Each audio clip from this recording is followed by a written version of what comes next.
Y tenemos la oportunidad de platicar con su líder. Estamos hablando de Evanescence y tenemos la oportunidad de platicar con Amy Lee. First of all, as always, it's an honor to talk with you. Thank you. Thank you. Thank you for coming. Awesome. Now, the last time that I had the opportunity to interview you, it was a little bit before the release of the album. Right. Right now, the album has its history. How do you see the progress of the album so far? It's been really, really good. We started playing concerts. We started playing the new material out live before the album actually came out, which was scary. That's always scary to do because you're like, oh, I only want people to hear it in its best form first and blah, blah, blah, YouTube, whatever. They've been receiving it so well. It was cool. Like within, honestly, like the first week of having it out, people were already singing the words and I could tell which ones were the favorite new songs. And it's been great for us because, we're able to play a heavily new material set, and still have everybody be really getting into it and happy. We play the old songs too. I mean, of course, you want that fun nostalgia moment, but it's cool for us to play the new ones.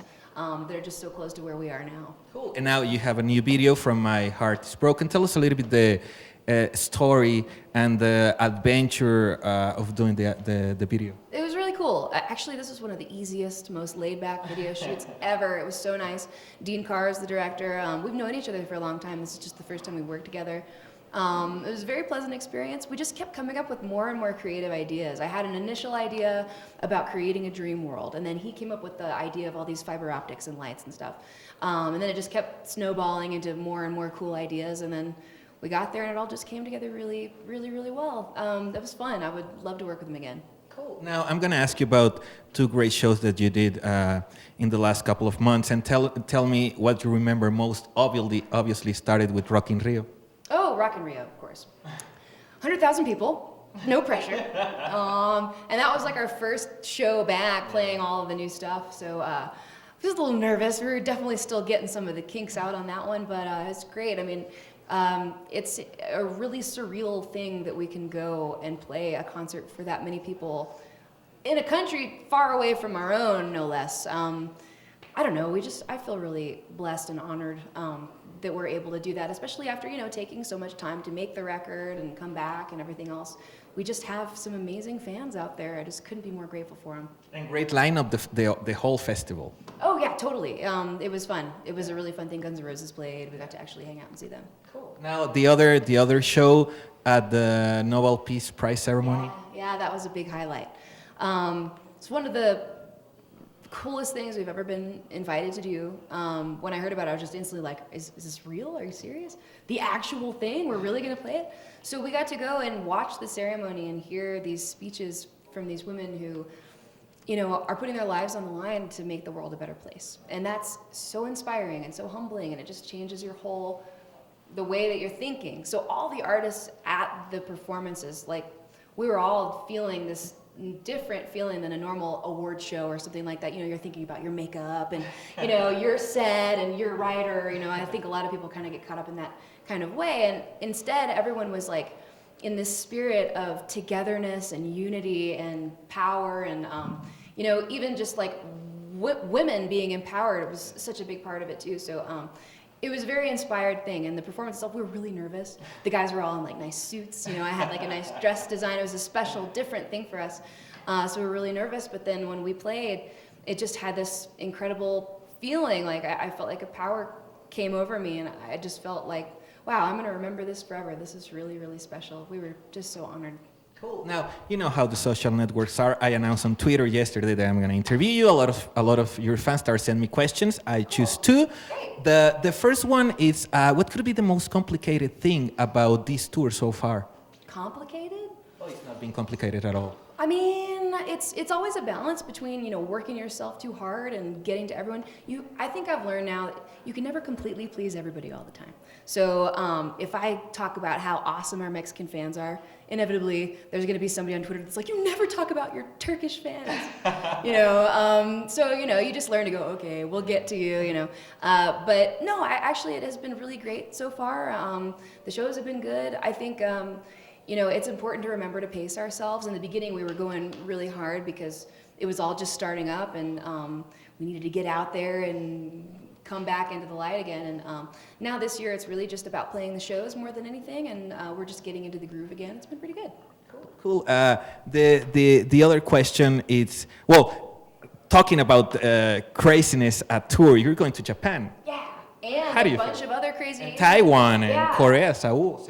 Yeah, we're really excited. One of the things I wanted to do this time around was play a lot of the places that we've never been to before.